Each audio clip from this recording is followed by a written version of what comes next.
Hi students, hope everyone is fine and safe. It gives me immense pleasure to welcome you all to my new video, and today's video is about another interesting concept in the subject analog and digital communication. We're going to see about matched filter.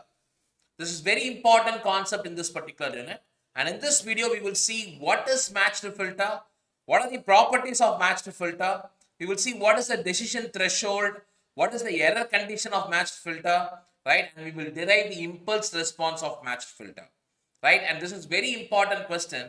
To start with, you got to know what is matched filter, why we need matched filter, right. uh, Matched filter is used to detect signals in baseband as well as in passband transmission.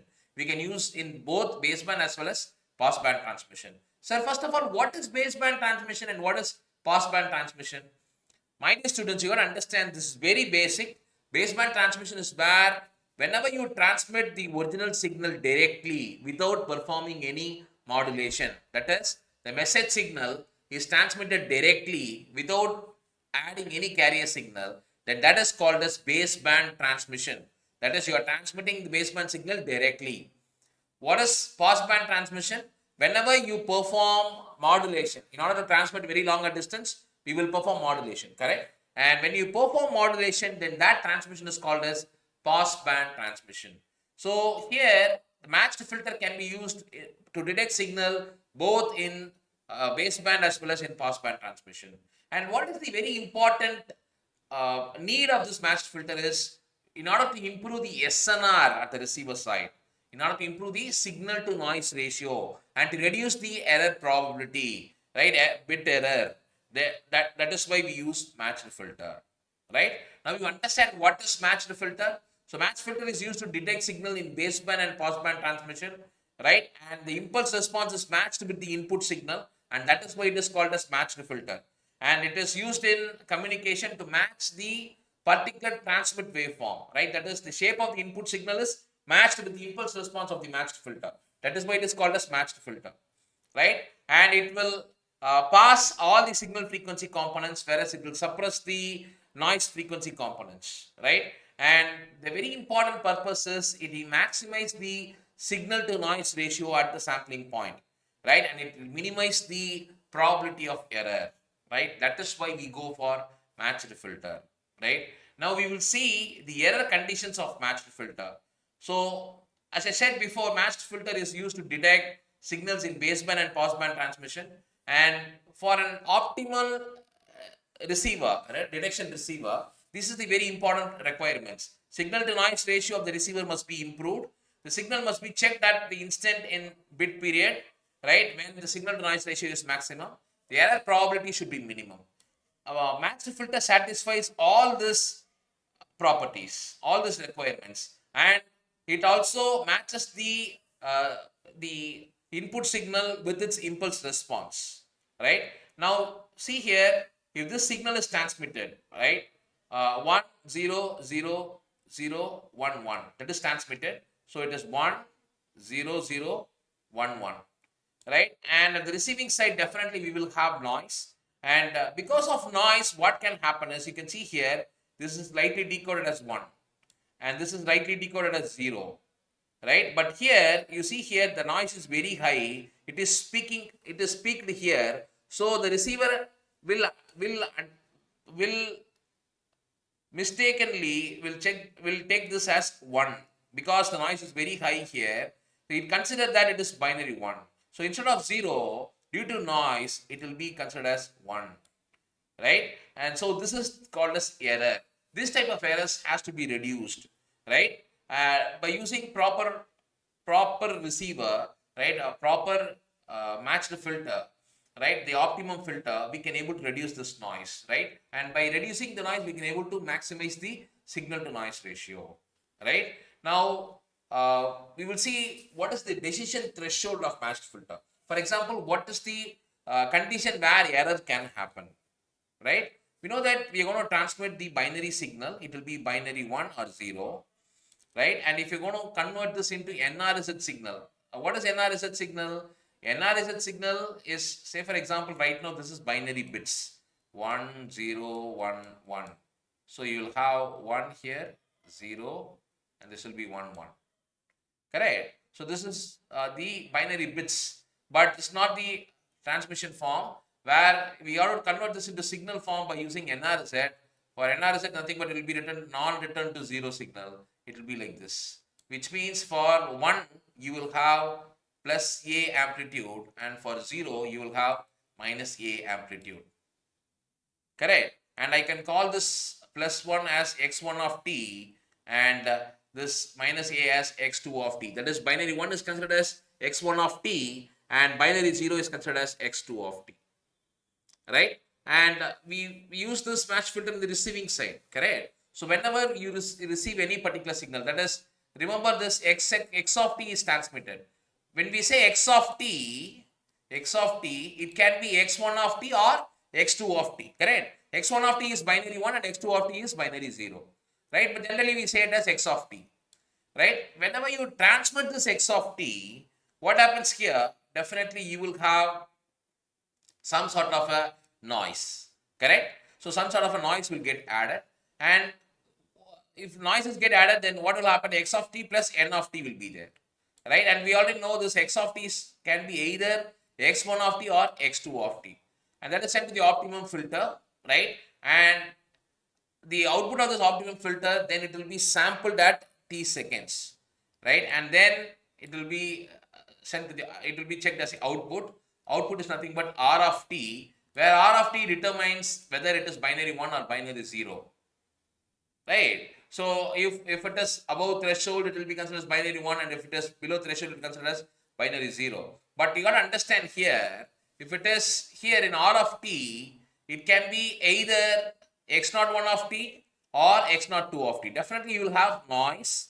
Right? What is x01 of t? Whenever you transmit x1 of t, that will be received as x01 of t. Whenever you transmit x2 of t, then you will be received as x02 of t. Correct?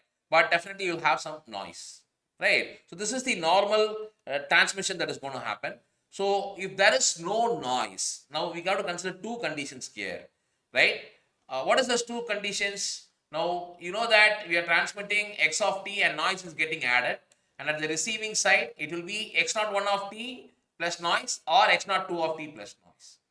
Right? So first thing is, if there is no noise, noise is not present, then what will happen? The R of t will exactly determine whether it is binary 1 or binary 0. Right? So if it is, if R of t detects as x01 of t, then it will be binary 1. If it is x02 of t, it will be binary 0. Because there is no noise. So whatever transmitted, that will be decoded correctly here. But if noise is present, then what will happen is, you will be transmitting x1 of t. Right? You will be transmitting x1 of t, but the receiver can detect it as x02 of t. Similarly, you will be transmitting x2 of t, but receiver will be decoding it as x01 of t due to noise or error. This happens when there is noise. So you can see here, when x1 of t is transmitted, right, R of t, if R of t is closer to x01 of t, right, than x02 of t, then it will automatically select x1 of t, right? But normally what you will do, you would have transmitted x2 of t, right? Now, and also similarly, if x2 of t will be selected, if R of t is closer to x02 of t, right? That is what I said here. If x1 of t is transmitted, but if R of t is closer to x02 of t, it will take it as x02 of t. Similarly, you would have transmitted x2 of t, but if it is closer to x1 of t, then it will consider as x01 of t. Correct? So these are the error condition, right? And this, based upon this error condition, this is the boundary decision, the average value, x01 of t plus x02 of t divided by 2. Hope you can understand this concept, right? I'll explain here again. When there is noise is absent, whatever transmitted, it will be decoded correctly, right? If noise is present, how it will detect is, it will detect x1 of t or x2 of t if it is closer to a corresponding signal. If R of t is closer to x01 of t, it will take it as x1 of t. If r of t is closer to x naught 2 of t, it will take it as x naught 2 of t, right? But there can be error, that is you would have transmitted x1 of t, but it can detect it as x naught 2 of t. You would have transmitted x2 of t, but it would have detected as x naught 1 of t, right? So this happens when noise is present, right? Now, what is the error condition? Now we understand these are the two possibilities of error, and this error condition, now when x2 of t is transmitted, but if it takes x naught 1 of t is greater, then what will happen? Noise is positive, right? The error is positive, correct? Because x naught 2 of t is 0, right? But it is taking us at positive signal. We know that 0 is a negative signal. So in that condition, what will happen? The incorrect decision is taken. So this is the condition. N of t is greater than, right? This is the boundary value x naught 1 of t plus x naught 2 of t minus x naught 2 of t, right? So you will obtain this particular expression. And when x1 of t is transmitted, but it takes x naught 2 of t, which means you are transmitting binary 1, but it is taking as binary 0. In that case, right, the noise is negative, n of t is negative. So what will happen? N of t is lesser than or equal to minus of this decision minus x naught 1 of t. Correct? Right? So now you obtain this condition. These are the two error condition, right? And I already explained what is this two error condition. When 1 is transmitted, it will assume it as 0. If 0 is transmitted, it will assume as 1. Right? And the power spectral density of noise for a Gaussian noise is given by N0 divided by 2. Right? Now, we will see the properties of matched filter. So, the very important property is it has to improve the signal to noise ratio. Signal to noise ratio of matched filter depends upon the ratio of signal energy to the power spectral density of white noise. Right? The maximum signal component occurs at T is equal to T and has a magnitude of E. That is the energy of the signal. The output signal of matched filter is proportional to the shifted version of the autocorrelation function of the input signal, right, to which the filter is matched. These are the three important properties of matched filter. And now we will derive the impulse response of matched filter, where to derive the impulse response of the matched filter, right, we will take the optimum filter, the transfer function, the optimum filter, right, this is the optimum filter, right. So for this optimum filter, you know, this is power spectral density, where we know that for Gaussian noise, it's N0 divided by 2, and if we're going to substitute that value, right, N0 divided by 2, this will become 2 by N0 k x star of k, right. And by Fourier transform, we can write this x star of f into x minus of f, right. So that is what we have obtained here. And now, in order to obtain the impulse response, we have to take the inverse Fourier transform. How we take inverse Fourier transform, right? So in for this expression, we have to take the inverse Fourier transform, which means according to Fourier transform, x of minus t can be represented as x of minus f, and x of t minus t can be represented as x of minus f e the power of minus j2 pi ft. So now, instead of this particular term, we can write this one. That is, we are taking inverse Fourier transform. So it will be 2k by n0 x of t minus t. We already know what is x of t. X of t is nothing but x1 of t minus x2 of t, right? So if you substitute this here, what will happen? The equation become 2k by n0 x1 t minus t, right? And similarly minus x2 t minus t. This is the impulse response of the matched filter, right?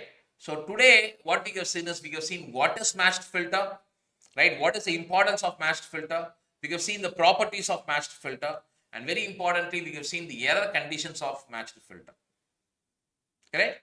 Right? I believe this video will be very useful for you. Thank you, my dear students.